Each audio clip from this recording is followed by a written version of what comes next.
My name is Leanna Hieber. I'm reading from Jenna Petersen's Lessons from a Courtesan, beginning with the prologue, the year 1812. By tomorrow morning, she would no longer be a virgin. Victoria Talbot stared at herself in the mirror. How could she be unchanged when in a span of little more than hours her whole world had been altered completely? She had a new name and a new home. She even had a title. Lady Baybury, the Countess of Baybury. Didn't sound right. It wasn't right. Victoria covered her face with her hands. Just a month ago, she had been living with her normal life. Yes, she had to endure her father's drunken tirades and suspicious ramblings, but she was accustomed to those things. And then, seemingly out of nowhere, her father had come to her with the news that he'd arranged a marriage for her with Justin Talbot, Earl of Baybury, and the son of her father's former best friend, a man he now despised and cursed regularly. When she dared inquire how and why he had picked that match, she'd gotten a harsh slap and no further answers. And now here she was, sitting in the master chamber of her new husband's sprawling country estate, looking at herself in the mirror. I'm wondering what in the world her father had gotten her into. Loud voices outside the door intruded upon her troubled reverie. She shot to her feet and took a step forward. Though she couldn't make out the words being said, she recognized the sound of her father's slurred cadence. He was drunk again.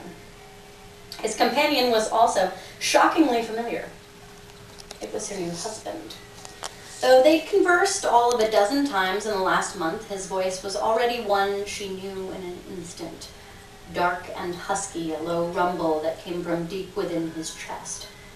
The voices went up in volume. They were arguing. Victoria moved towards the door and leaned closer. She could make out only the angry tone and occasional words like drunk, annulment, wife, and secret, which pierced her barrier occasionally. She winced at each one. Justin Talbot had been surprisingly quiet on the subject of their marriage, keeping to polite, empty exchanges when they were alone. She had assumed this marriage was some kind of business arrangement, but now she wondered. Was he being forced into a union as much as she had been? And if that were the case, how would he treat her? She had been unable to determine her fiancé's true character so far. Before she could ponder that troubling thought any further, the door she was leaning against opened and Victoria stumbled forward. Strong arms caught her as her forehead came to rest against a broad, warm chest.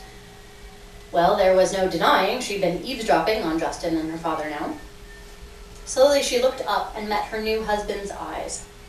Dear heavens, he was a handsome devil with his harshly defined features, strong jaw, and sensual lips. If she had to describe him in one word, it would have been dark. Dark hair, dark eyes that hid his emotions handily, and a dark aura that seemed to swirl around him. With just a look, even an innocent could see he was a man of secrets, of vices, of everything his reputation spoke of and more. She pulled from his hold and staggered back a few steps. He said nothing, simply stared at her, waiting. I heard voices, she stammered, hating the heat that flooded her cheeks. She didn't want to show him that weakness. I was not trying to pry. Weren't you? He asked, his tone measured. There was no indication if he was amused or angry or affronted. And what did you hear? She shook her head. Nothing. He watched her for a long moment, as if judging the truth of that statement. He then stepped into the chamber and shut the door behind him. He stared at her, his gaze roving over her body with a lazy possessiveness that made her spine stiffen. He was appraising her as someone would do with a cow or a horse. Worse, as angry as that thought made her, she wondered how she came up in his estimation. He, a man rumored to be a voracious lover, she, a woman in a white cotton night rail. You needn't look at me like I'm going to strangle you in your bed, he said quietly. I have no intention of harming you. The voices you heard were mine and your father's. His dark gaze grew even darker. Mr. Reed was simply wishing us well before he departed for the inn. Now it was her eyes that narrowed, but in disbelief. What you are describing doesn't sound like something my father would do, Lord Baybury. And you two are clearly not having a warm goodbye. You were arguing. His gaze, which had been fixed on the bottle of whiskey across the room, flitted to her face, and his expression was one of surprise. Again, Victoria's stomach tightened with anxiety. She had been impertinent. Who knew what punishment would garner her?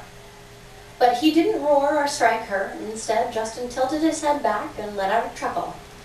I've always appreciated spirit in a woman. Victoria pursed her lips. I don't find the situation amusing, my lord. If you are somehow forced into marrying me, I demand the truth. His laughter faded, and he looked at her again.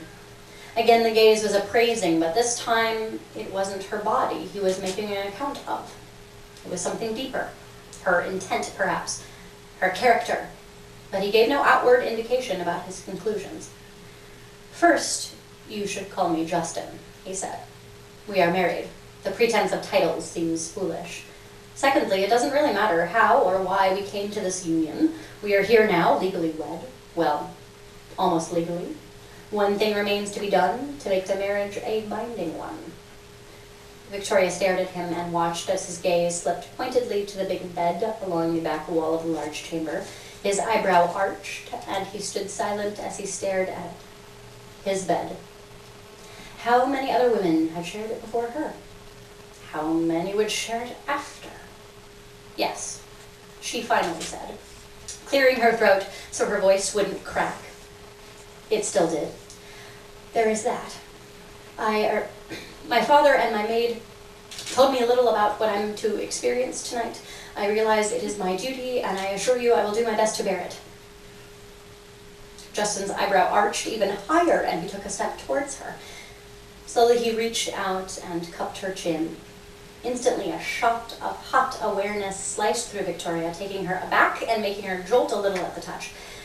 You know, you are quite lovely, he said absently, as if he had never noticed it before. His thumb swirled gentle circles against her cheek. You should forget whatever nonsense you were told, Victoria. She jolted as her name passed his lips. He had always called her Miss Reed in the past. There was something undeniably sensual about his gravelly voice purring her given name. Should I? She squeaked.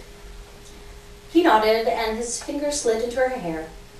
He threaded her locks loose until the pale blue ribbon she'd used to tie them back fluttered to the floor. I cannot imagine what your father would have told you about tonight, he said. But whatever else has happened, whatever else is true, when you are with me, it won't be experience. You'll be forced to bear. You shall be a most willing participant.